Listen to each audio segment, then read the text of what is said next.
નમસ્કાર, હું રાજ. આપ જોઈ રહ્યા છો સ્પાર્ક ટુડે ન્યૂઝ. વડોદરાના સમા વિસ્તારમાં આવેલી જાદવ પાર્ક સોસાયટીમાં છેલ્લા 25 વર્ષથી કિન્નર સમાજ દ્વારા માટીની દશામાની મૂર્તિ સ્થાપિત કરવામાં આવે છે. પર્યાવરણની જાળવણીનો સંદેશ આપતી આ પરંપરા દ્વારા કિન્નર સમાજે એક અનોખું ઉદાહરણ પૂરું પાડ્યું છે. ખાસ કરીને દશામાની મૂર્તિ માટે માટીનો ઉપયોગ કરી વિસર્જન બાદ પર્યાવરણને ઓછામાં ઓછું નુકસાન થાય તેવો પ્રયાસ કરવામાં આવે છે. આ અંગે આરોહી માસી સાથે ખાસ વાતચીત કરવામાં આવી હતી. તેમણે જણાવ્યું હતું કે પર્યાવરણને નુકસાન ન પહોંચે અને કુદરતનું જતન થાય તે માટે તેઓ દર વર્ષે માટીની જ દશામાની પ્રતિમા સ્થાપિત કરે છે. તેમણે ભાવિ ભક્તોને પણ પર્યાવરણને નુકસાન ન થાય તે માટે માટીની મૂર્તિ સ્થાપિત કરવા અને પર્યાવરણ મૈત્રી દશામાની ઉજવણી કરવા અપીલ કરી હતી. 25 વર્ષથી ચાલી આવતી આ પરંપરા ધાર્મિક આસ્થા સાથે પર્યાવરણ સંરક્ષણનો સુંદર સંદેશ આપી રહી છે. જય દશામાં મારા વડોદરાની સમસ્ત પ્રજાને જય દશામાં.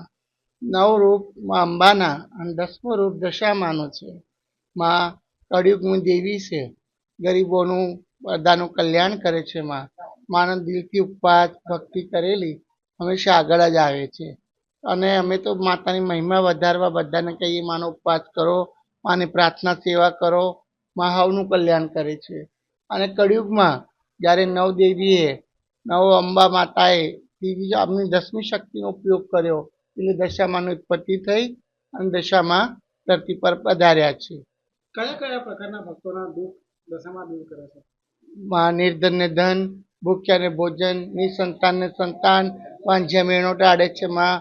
માં કલ્યાણ કરે છે. માની પરીક્ષા ના હોય પણ માં તો દિલથી ભજેલી માને હંમેશા આગળ ને આગળમાં ઊભા હોય છે. શું નામ આપનું? મારું નામ નોરી કુંવર વીણા કુંવર છે.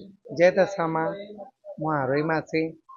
અમે માતાજીને, મારા પેલા વડોદરાના ભાઈ ભક્તોને બધાને માતાજીની શુભકામના. માતાજી સૌનું કલ્યાણ કરે સંસારમાં. મારા જાદવ પાર્ક સોસાયટીમાં જેવી ભાવ ભક્તિ છે. 25 વર્ષથી અમે દશામાના, મારા ગુરુના હું એમની ચોથી પેઢી છું. ચોથી પેઢીથી જેમ કે મારા મોટા દાદી છે નોરી કુંવર વીણા કુંવર, કે એમના શિષ્યાયા માયા કુંવર નોરી કુંવરથી એમના શિષ્યાયા એના પછી આજે મારો વારો છે. એટલે મારે માતાજીને જેવા મારા પિછલા 25 વર્ષથી અમે માતાજી લઈએ છીએ વાગતે ગાતે ધૂમ ધડાકાથી. માતાજીની પૂજા પાઠ, માતાજીની ચોબડી પૂજા પાઠ સેવા કરીએ છીએ.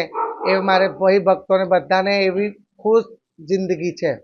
આ માતાજીની તમે માટીની પ્રતિમા લાવ્યા છો, શું સંદેશ આપશો? મારે પર્યાવરણમાં નુકસાન ના થાય, આપણે જેટલા પાણીમાં જીવ જંતુ રહે છે એમને નુકસાન ના થાય એટલા માટે અમે 25 વર્ષથી માતાજીની માટીની સ્થાપના કરીએ છીએ.